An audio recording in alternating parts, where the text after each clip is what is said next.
नमस्कार साथियों, आप सबका आपके YouTube channel S Y Study Point पर स्वागत करता हूं। ठीक है साथियों आज हम बात करेंगे अमेरिका के सर्वोच्च न्यायालय के बारे में। ठीक है, इसके बारे में हम चर्चा करते हैं। ठीक है, तो सबसे पहले हम आपको बताएंगे सर्वोच्च न्यायालय आखिर में सर्वोच्च न्यायालय होता क्या है। सबसे पहले इसके बारे में जान लेते हैं।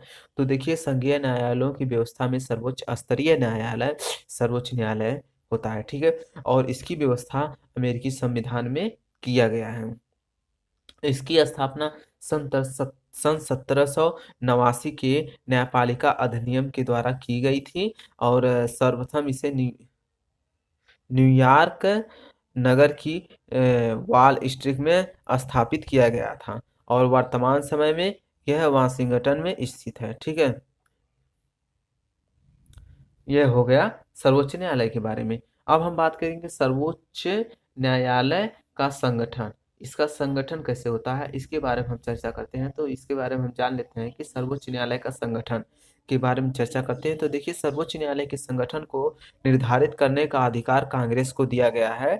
समय समय पर न्यायाधीशों की संख्या में परिवर्तन होता रहता है। ठीक है, सन 1789 ईस्वी में न्यायाधीशों की संख्या 9 निश्चित कर दी गई, जो आज तक चली आ रही है। ठीक है, यही है, सन 1789 ईस्वी में न्यायाधीशों की संख्या 9 कर दी गई, जिसमें एक मुख्य न्यायाधीश होता है और बाकी जो 8 बचते हैं वह सहायक मतलब सहायता करने वाले न्यायाधीश होते हैं। ठीक है साथियों, इसके बारे में आप लोग जानते रहिए। ठीक है, तो देखिए यह होता है। फिर आजकल सर्वोच्च न्यायालय में एक मुख्य न्यायाधीश हमने आपको बता दिया। तो न्यायाधीशों की नियुक्ति हम बात करेंगे। अब न्यायाधीशों की नियुक्ति कौन करता है, ठीक है, इसके बारे में हम चर्चा करते हैं। तो देखिए, न्यायाधीशों की नियुक्ति के बारे में चर्चा करेंगे तो हमें पता चलेगा कि न्यायाधीशों की नियुक्ति कैसे होती है। तो सर्वोच्च न्यायालय के न्यायाधीशों की नियुक्ति राष्ट्रपति करता है, परंतु इसमें कुछ और भी है। देखिए, इसके और राष्ट्रपति तो करता है, परंतु किंतु इन नियुक्तियों की पुष्टि सीनेट द्वारा आवश्यक है। यानी जब सीनेट इसे चाहे तो रिजेक्ट कर सकता है या फिर पास कर सकता है। ठीक है, वह चाहे तो नियुक्त कर सकते हैं। ठीक है, इसके बारे में चर्चा करते हैं। तो देखिए, सीनेट राष्ट्रपति द्वारा दी गई नियुक्ति को रद्द कर सकता है, हमने आपको बताया अभी। तो उदाहरण के लिए हम देख लेते हैं, सन 1968 ईस्वी में राष्ट्रपति जॉनसन द्वारा नियुक्त फोर्टास को, देखिए 1968 ईस्वी में, ठीक है, 1968 ईस्वी में एक बार ऐसा हुआ था। ठीक है, उदाहरण के लिए हम देखेंगे, सन 1968 ईस्वी में उस समय राष्ट्रपति थे जॉनसन। ठीक है, उस समय जॉनसन राष्ट्रपति थे। उनकी नियुक्त फोर्टास को मुख्य न्यायाधीश के पद के लिए सीनेट ने स्वीकृति नहीं दी थी उस समय। ठीक है, और देखिए, सन 1970 में राष्ट्रपति निक्सन द्वारा प्रस्तावित क्लेमेट हिस्वर्थ और हेराल्ड कार्सवेल को सीनेट ने तीव्र जांच पड़ताल के बाद न्यायाधीश पद के लिए अस्वीकार कर दिया था। ठीक है, अब हम चर्चा करेंगे न्यायाधीशों का कार्यकाल क्या होता है, इसके बारे में हम बात करते हैं। तो देखिए, न्यायाधीशों का कार्यकाल क्या होता है कि अमेरिका में सर्वोच्च न्यायालय का न्यायाधीश आजीवन न्यायाधीश पद पर नियुक्त होता है।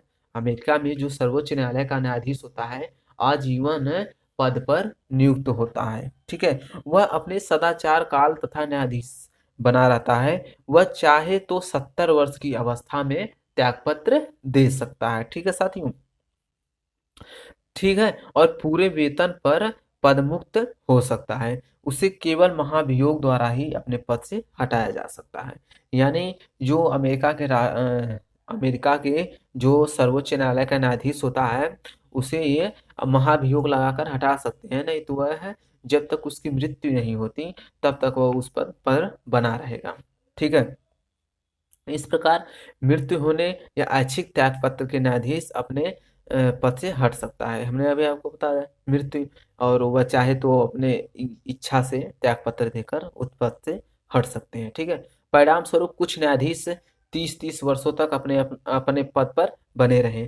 ठीक है, यदि किसी व्यक्ति ने 10 वर्ष तक सर्वोच्च न्यायालय की सेवा की है, देखिए इसे ध्यान से जानिएगा कि देखिए जो कि यदि कोई व्यक्ति है वह 10 वर्ष तक सर्वोच्च न्यायालय का सेवा करता है और उसकी आयु 70 वर्ष हो चुकी होती है, अथवा यदि वह 15 वर्ष तक सर्वोच्च न्यायालय की सेवा कर चुका है और उसकी आयु 65 वर्ष हो चुकी है, तो स्वेच्छा से वह अवकाश ग्रहण करने के बाद भी उसे जीवन प्रयत्न अपने पद का पूरा वेतन प्राप्त होता रहेगा।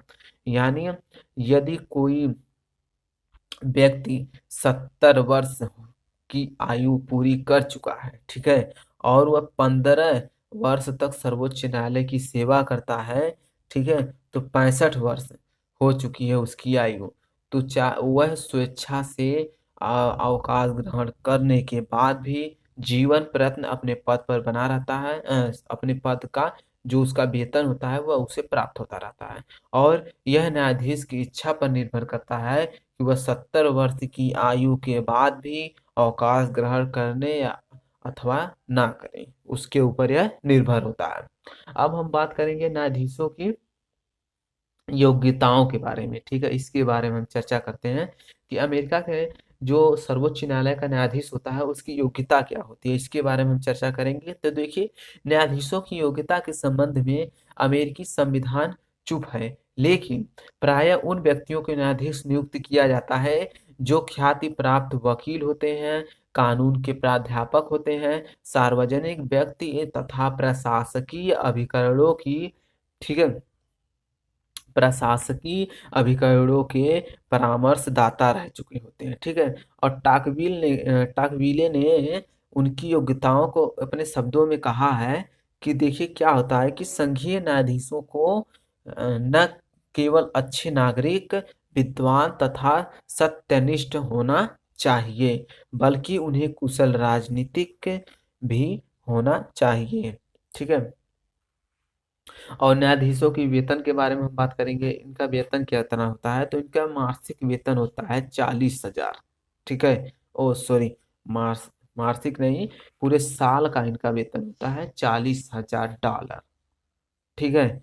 यह है इनका वेतन। तो देखिए क्या होता है कि सर्वोच्च न्यायालय का न्यायाधीशों का वेतन कांग्रेस द्वारा निर्धारित किया जा चुका है, किया जाता है। जो भी वेतन एक बार निर्धारित कर दिया जाए उसमें न्यायाधीशों की पद अवधि में वृद्धि तो हो सकती है, परंतु कटौती नहीं हो सकती, ठीक है। आजकल मुख्य न्यायाधीश को $40,000 तथा अन्य न्यायाधीशों को $35,000 वार्षिक वेतन मिलता है।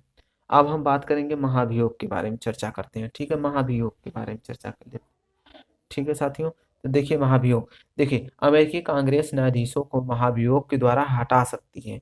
दोनों सदनों के 2/3 बहुमत द्वारा किसी भी न्यायाधीश को पद से हटाया जा सकता है, और प्रतिनिधि सभा 2/3 बहुमत से न्यायाधीश पर आरोप लगाती है, और उसके बाद सीनेट न्यायालय के रूप में बैठकर उन आरोपों की जांच करता है। यदि आरोप सिद्ध हो जाता है, ठीक है, यदि आरोप सिद्ध हो जाता है और सीनेट इस हेतु 2/3 बहुमत से एक प्रस्ताव पास कर देता है, तो न्यायाधीशों को पद से हटाया जा सकता है, ठीक है। अब तक 9 न्यायाधीशों के विरुद्ध महाभियोग लगाए गए, और इनमें से केवल 4 न्यायाधीशों के विरुद्ध महाभियोग सफल हुआ है। देखिए इसे अच्छी तरह समझ लीजिए कि देखिए क्या होता है कि दोनों सदनों के 2/3 बहुमत, यानी अमेरिका के सर्वोच्च न्यायालय के न्यायाधीश के ऊपर महाभियोग लगाने के लिए दोनों सदनों के 2/3 बहुमत द्वारा किसी भी न्यायाधीश को हम हटा सकते हैं, ठीक है। परंतु प्रतिनिधि सभा 2/3 बहुमत से न्यायाधीश पर आरोप लगाएगी, और उसके बाद जो सीनेट होता है वह न्यायालय के रूप में बैठकर उन आरोपों की जांच करता है, जांच पड़ताल करता है उसके बारे में, ठीक है। यदि आरोप सिद्ध हो जाता है और सीनेट इस हेतु 2/3, यानी आरोप सिद्ध हो भी जाता है और सीनेट 2/3 इसके लिए, जो आरोप सिद्ध हुआ है इसके लिए 2/3 बहुमत से एक प्रस्ताव पास कर कर दे, ठीक है, तो न्यायाधीशों को पद से हटाया जा सकता है, ठीक है। इसके बारे में हमने अभी चर्चा किया। तो अब हम आपसे आगे चर्चा करेंगे सर्वोच्च न्यायालय की कार्यप्रणाली के बारे में। सर्वोच्च न्यायालय का कार्यप्रणाली क्या होता है इसके बारे में हम चर्चा करेंगे अपने अगले वीडियो में। तब तक के लिए धन्यवाद। यदि आपको हमारा यह वीडियो पसंद आए तो सब्सक्राइब, कमेंट एवं शेयर जरूर कीजिएगा, ठीक है।